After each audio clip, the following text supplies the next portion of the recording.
Hello মিষ্টি বন্ধুরা, কেমন আছো সবাই?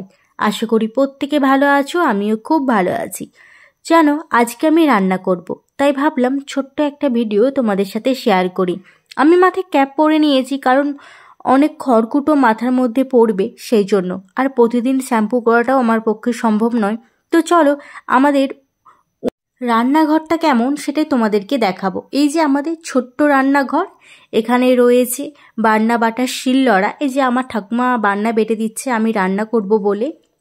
আর এখানে আমি ভাতটা বসিয়েছি, তো ভাত হয়ে গেছে। তো আমি এখানে মাছ ভাজছি, জানি না এই মাছগুলোকে কি বলে, তোমরা যদি জেনে থাকো অবশ্যই একটু কমেন্টে জানিও। আজকে ভাত হবে, মাছের ঝাল হবে, আদার্স আরও অনেক রান্না হবে।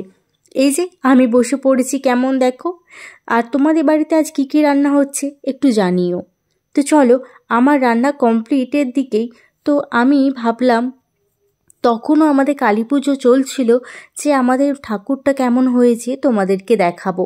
এধারে বলছো যে মাছ রান্না, ঠাকুর পুজো। হ্যাঁ, সেই দিনটা কালী পুজো রাত্রে ছিল। আমি পুষ্পাঞ্জলি দেব না, সেজন্য আমি ব্রত রাখিনি। এই যে বোন এখানে আলপনা দিচ্ছে, আর ঠাকুরটা এই যে মিষ্টি ঠাকুর, কি সুন্দর লাগছে তাই না? প্যান্ডেলটা খুব ছোট সাধারণ মতো করেছে, খুব একটা বেশি বড় করেনি। এই যে ছোটোখাটোর মধ্যেই করেছে। আমার তবে নিজেদের প্যান্ডেলটা বেশ ভালো লেগেছে। কালী পুজোর থিম তো অনেকেই করে, পাড়ায় পাড়ায় প্যান্ডেল। আমাদেরও মন্দির একটা থিম করেছিল, কালী মায়ের মন্দিরই, পাশেই আমাদের রান্নাঘরটা। আর সাইডে দুটো গাছ রেখেছে, সত্যি খুব ভালো লাগছে। আর এই যে বোন বসে বসে আলপনা দিচ্ছে। আমাদের একটা নিয়ম আছে যে এরকম ঘরেতে চাল, নুন, হলুদ দিয়ে একটা কি মন্ত্র বলতে হয়। এই যে বোন বসে পড়েছে এখানে দিতে।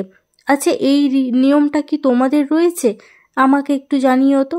যদি রোজকারের মতো আমার ভিডিও দেখতে ভালো লাগে, সাবস্ক্রাইব করে পাশে থেকো, আমিও তাহলে একটু ভরসা পাবো। লাইক করো, কমেন্ট করো, আমি জানতে পারবো যে তোমরা কীরকম আমার ভিডিও পেতে চাও। তো চলো, কিসের মন্ত্র বলছে? স্বস্তি নমো স্বস্তি নমো স্বস্তি।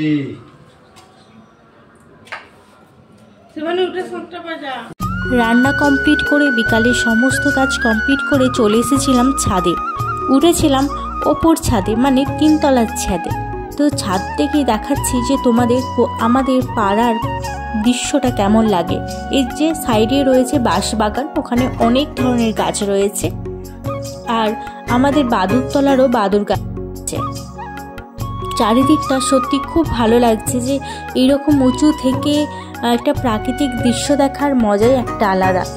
তো চলো, আজকের এই পর্যন্ত আমার ভিডিওটা। যদি ভিডিও ভালো লেগে থাকে অবশ্যই সাবস্ক্রাইব করে পাশে থাকো। তোমরা সুস্থ থাকো, ভালো থাকো।